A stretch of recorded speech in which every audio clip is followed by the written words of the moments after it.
this is a modern console that runs original N64 games, and it does it pretty accurately too. They play just about how you remember them. They look how you remember them. How accurate is it really?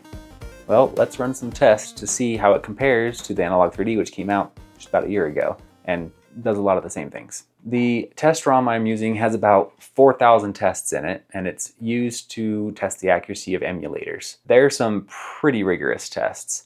I don't know of any emulators that pass all of the tests. They test the accuracy of the CPU and the RSP, which is the GPU of the N64, and they test all kinds of obscure corner cases, weird things that rarely come up, if ever, in games. And when I run all the tests, they crash.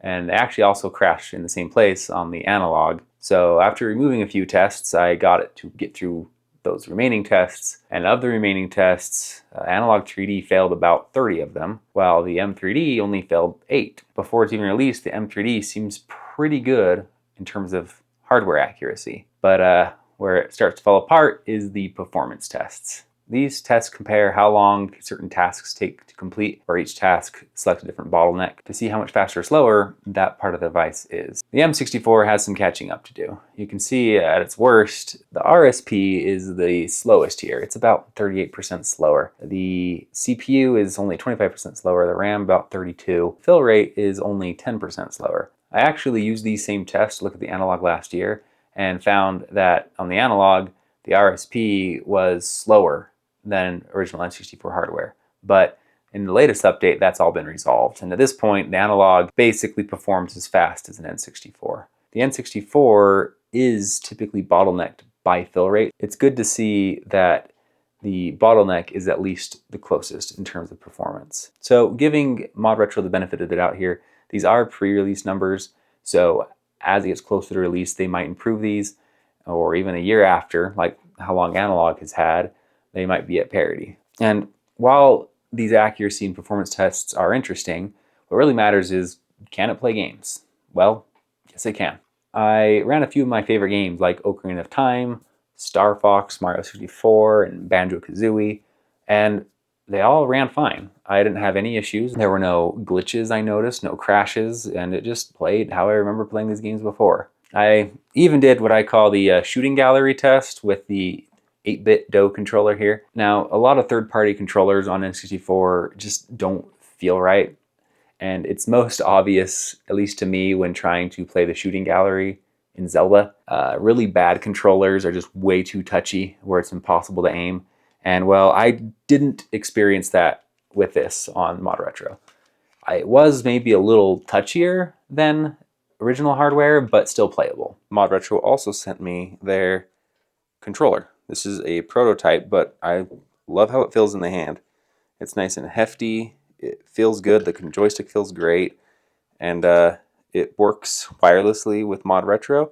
And I can honestly say this is one of my favorite third-party controllers for N64. A few other modern N64 third-party controllers go with a 2-grip design that are more like modern controllers, but Modretro, they're just going all in on recapturing the feel of N64. And well, I mean, I'm biased, but I really like N64. I kind of like that they decided to go with that. I also tried the shooting gallery test with this controller, and like the 8-bit DOE controller, it's slightly touchier than a real controller, but definitely still playable, and it still feels really good. And probably one of my favorite features is it comes with this nifty cable here that lets you plug it into original N64 hardware, and it just works. I also tried playing Resident Evil 2 with its full motion video cutscenes, and it had no issues. So overall, I'm really impressed with compatibility here with games. I'm sure those performance differences would be more obvious under high load, so some places that are notorious slow in the game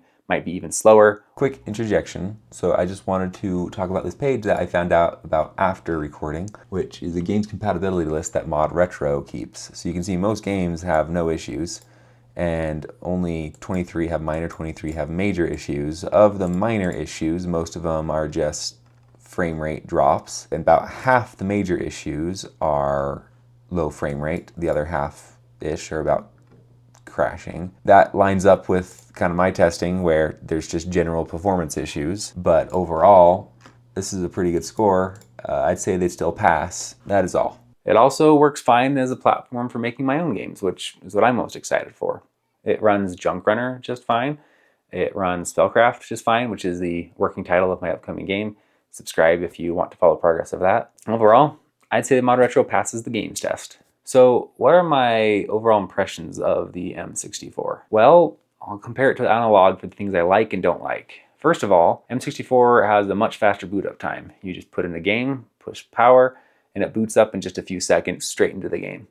Analogue takes longer to boot, and when it does boot, it boots into this operating system menu, and you have to select the game to play it. I just prefer the experience of popping the game in and starting it. That's how N64 does it.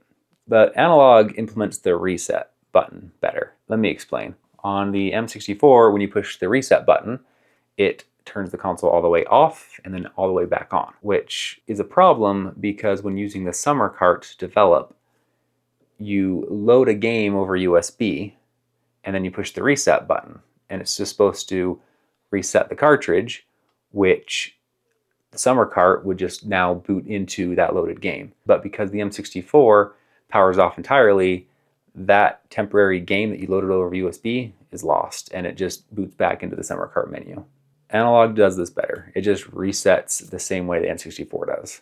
I like the bold direction they took with their appearance, and that style carries into the menus, which I think is far more interesting than the Analogue 3D's really basic menus. The M64 even has this knob here, which you would expect to be the reset button, but it's actually a button that lets you navigate the menus. You can twist it to go up and down, and then you press it to select. See, the reset button has been combined with the power button, so you just tap the power button to reset or hold it to power it off. What I am most excited about for this console is their plans to turn this into an active development platform.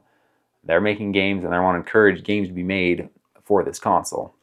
They're actually launching with 4 games, 2 of which were games that were from the era, but then they have 2 new games. Extreme G Turbo Fusion is a futuristic racer. Now, this game is also from the era, except that it was 2 games before, Extreme G and Extreme G XG2, and it's been combined together into a single Turbo Fusion game. Buck Bumble is a 3D shooter game where you buzz around fighting enemies. This game actually was originally on N64. Modretro is just re-releasing it today. Xenocrisis is an arena shooter. You can play with 2 players or by yourself, and you run around shooting enemies. Now, you may recognize this game because it's been out for a while on other platforms, but it's just been ported to N64. Zabalba 64 is another PC port, but this one is a Doom-inspired game where you fight your way through the Mayan underworld, where cruel gods, forgotten technology, and timeless myths collide.